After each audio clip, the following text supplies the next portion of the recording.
ඔනද ගානක් තියෙනවා cot B cot C ධන cot C cot A ධන cot A cot B සමානයි 1 බව පෙන්වන්න.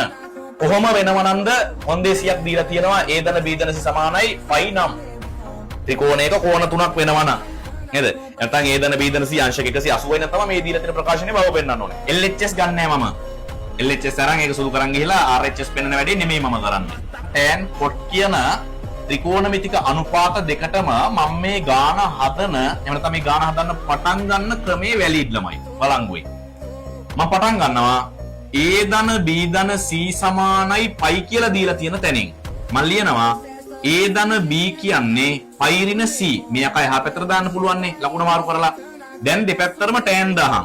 එයි සර් කොට් දාන්න නැද්ද? නෑ කොට් දාන්නේ නෑ. මම කොට් හදන්න උත්සාහ කරන්නේ tan වලින්. මොකද මම දන්නවා කොට් කියලා කියන්නේ 1 යට tan.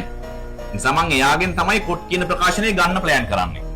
අපේ ඔළුවේ හැමතිස්සම ළමයි සැලසුමක් තියෙන්න ඕනේ අවසාන ප්‍රතිඵලය ගන්න නම් මේ මොහොතේ අපි මොකද්ද කරන්න ඕනේ කියලා. හරි? ඒ නිසා මේ මොහොතේ කරන හැමදේම ඔයාට ගන්න අවශ්‍ය ප්‍රතිඵලය වෙනුවෙන් කරන්න. හරි? රයිට්. මෙන්න වැඩේට බහිනවා.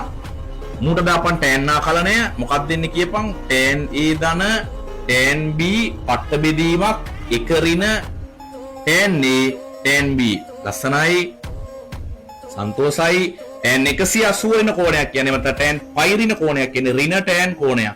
ඒවා අපි දන්නවා. මේවා දන්නේ නැත්නම් ඔයාලට ත්‍රිකෝණමිතිය බෑ. එවනම් ත්‍රිකෝණමිතිය මුල ගිහිල්ලා ආයි බලන්න ඕනේ. දැන් මොකද කරන්නේ? අපි මේකේ වම් අත පැත්තේ උඩයි යටයි දැන් මේ පරිමේෂිත යන්නේ තියෙන්නේ. හරයක් තියෙනවා ලවයක් තියෙනවානේ. මෙන් හරය මෙන්න ලවය. මේ හරය සහ ලවය දෙකම එකම ප්‍රකාශනයකින් බෙදනවා. මොන ප්‍රකාශනයෙන්ද බෙදන්නේ? මම බෙදනවා LHS මේක ලියන්න ඕනේ නැහැ. මම ඔයාලට තේරෙන්න ලියන්නේ LHS tan A tan B වලින් මම මෙතන ලියන්නම් හරය සහ ලවය බෙදීම මේ මම කරන වැඩේ ලියලා දැම්මේ. හරි? මේක උඹලා ලියන්න ඕනේ නැහැ ගාන හදද්දි. මේ පැත්තේ උඩයි යටයි දෙකම tan A tan B වලින් බෙදනවා. tan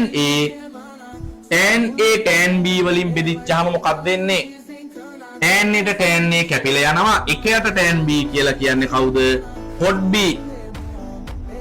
මෙතන tan B tan A tan B වලින් බෙදුනහම tan B ට tan B කැපිලා ගිහිල්ලා 1 යට tan A කියලා කියන්නේ cot A. බෙදීමක් මේ දෙන්නත් වෙන වෙනම බෙදෙනවනේ දැන් tan A tan B වලින් 1 යට tan A tan B කියලා කියන්නේ බං cot A cot B. ඍණ tan A tan B ආයිම tan A tan B වලින් බෙදිච්චාම එකයි. බලන්න කොච්චර ආතල්ද කියලා. මේ පැත්තේ ඍණ tan C තියෙනවා. ඍණ tan C කියන්නේ ඍණ 1 යට cot C නේ ළමයි. තේරෙනවනේ? මේ පැත්ත cot B මෙයාගෙන් මෙයා ගුණ වෙච්චාම cot B එක cot C එකක් එනවා. ධන මෙයාගෙන් මෙයා ගුණ වෙච්චාම cot C cot A එකක් එනවා. අනේ ඍණ එකෙන් මෙයා ගුණ වෙනවා. එතකොට මොකක්ද වෙන්නේ? ඍණ cot A cot B ඍණ එක ඍණ එකෙන් ගුණ වෙච්චාම ධන එකයි. ඔන්න අපිට සතුටක් දැනෙනවා. මේන්න මේ කෑල්ල මේන්න මේ කෑල්ල මේන්න මේ කෑල්ල එහා පැත්තට රණ ලකුණ මාරු කරලා. එතකොට මෙහි ඉන්නේ කවුද? cot B cot C ධන cot C cot A අන්න අරු මෙහාට ආව ධන වුණා. cot A cot B අන්න එක ඉතුරු කරපන් මේ පැත්තේ. අන්න දුක හිතනවා. මෙන්න මේක ඇවිල්ලා වැඩේ සාර්ථකයි. බලන්න පියවර අඩුවේ. මෙහෙම තමයි ගණන් හදන්න ඕනේ. කෙටි පියවර, ඍජු පියවර, අත්‍යවශ්‍ය පියවර ගාන නීට් එකට හදලා තියෙනවා. නේද? අපි ළමයි ඇත්තටම ගණන් හදද්දී දුර පාරවල් වලින් ගණන් හදන්නේ නැහැ. එතකොට තමයි මේ ගණන් කියන එක එපා වෙන්නේ. ගණිතය කියන්නේ හරි රසවත් වගේම ලස්සන විෂයක්. ඒ රහ දැනෙන්න නම්, ඒකේ ටේස්ට් එක දැනෙන්න නම්, ඒක දැනෙන විදිහට හදන්න ඕනේ.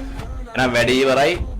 පොඩි ගාණක්, පොඩි වෙලාවක් ඔයාට දැනුමට යමක් මෙන්න මම බෝඩ් එකෙන් අයින් වෙනවා. ඔයාලට පුළුවන් මේක පෝස්ට් කරලා ලියා ගන්න. එහෙනම් ජය වේවා. සුබ වේවා.